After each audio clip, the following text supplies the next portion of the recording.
तो दोनों ही गठबंधन की ओर से यह दावा किया जा रहा है कि अगले चुनाव में उनकी ही जीत होगी। इन सबके बीच आईएनडीआईए दो तरह के फॉर्मूले पर विचार कर रही है। कांग्रेस, आरजेडी और जेडीयू जो कि बड़ी पार्टियां हैं, इसमें जेडीयू और आरजेडी 17-17 सीटों पर लड़ेगी, जबकि कांग्रेस 6 सीटों पर लड़ेगी। ये एक फॉर्मूला है, पहला फॉर्मूला, जिसमें 3 पार्टियों के बीच सीटों का बंटवारा होगा।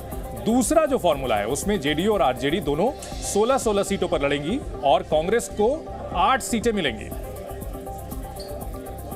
तो ये दो फॉर्मूले हैं जिनके आधार पर सीटों का बंटवारा करने की तैयारी की जा रही है। और इस बड़ी खबर पर हमारे सहयोगी रविंद्र कुमार हमारे साथ जुड़ चुके हैं।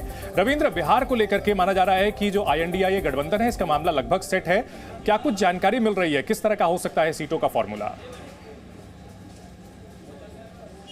देखिए, आईएनडीआईए की गठबंधन जो है उसके फॉर्मेशन हो या फिर उसको लीड करने की बात हो, आगे कैसे चलेगा, इसमें नीतीश कुमार और लालू यादव का काफ़ी महत्वपूर्ण योगदान अभी तक दिख रहा है। ऐसे में दोनों नेता चाहते हैं कि जब 450 का एक टारगेट रखा गया है कि पूरे देश में चुनाव एक ही उम्मीदवार खड़ा हो आईएनडीआईए गठबंधन का, उसके पहले ही हम बिहार में ये फार्मूला तय कर लें बिना किसी विवाद के। और इसलिए दो फार्मूले आए हैं, या तो 17-17 सीटें दोनों बड़ी पार्टियां लड़ ले, कांग्रेस को 4 सीट और सीपीआई-एमएल को 1-1 सीट दे दिया जाए।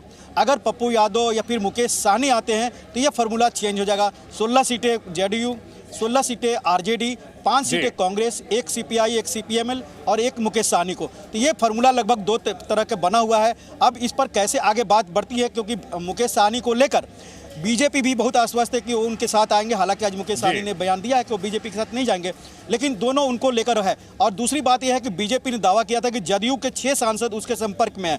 उसी तरह से दावा आईएनडीए की तरफ से किया जा रहा है कि एनडीए के 3 सांसद उनके संपर्क में। तो दावे प्रतिदावे चलते रहेंगे कम से कम अगले 6 महीने तक। जी बिल्कुल, बहुत शुक्रिया रविंद्र इस पूरी जानकारी के लिए। इस बीच राजस्थान के मुख्यमंत्री अशोक गहलोत का एक बयान सामने आया है। लोकसभा चुनाव और राज्य के विधानसभा चुनाव साथ कराने के सवाल पर गहलोत का कहना है कि ये लोग कुछ भी करा सकते हैं, हालांकि हमारी चुनाव लड़ने की तैयारी पूरी है। अशोक गहलोत ने केंद्र सरकार पर निशाना साधते हुए ये बातें कही हैं।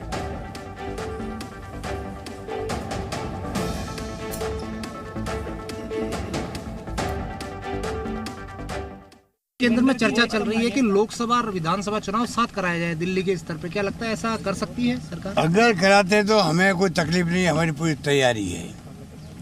विधानसभा के भी है, लोकसभा के अंदर भी है, और हम लोग मुकाबला करेंगे उनका। ये सरकार कुछ भी कह सकती है, कुछ भी कर सकती है। इस सरकार को रहते हुए देश बहुत चिंतित है, लोकतंत्र खतरे में है। मैं फिर बार बार कहता हूँ, संविधान की धज्जियां उड़ रही है, जुडिशरी दबाव के अंदर है। और इससे पहले बिहार के मुख्यमंत्री नीतीश कुमार और पश्चिम बंगाल की मुख्यमंत्री ममता बनर्जी भी ये कह चुकी हैं कि ये सरकार चुनाव समय से पहले करा सकती है और दिसंबर तक चुनाव कराए जा सकते हैं। ये तो केंद्र वाले पहले भी करा सकते हैं। कुछ संभावना है क्या सर? कुछ संभावना आपको लग रही है? शुरू से ना बोल रहे हैं, आपको बोलिए।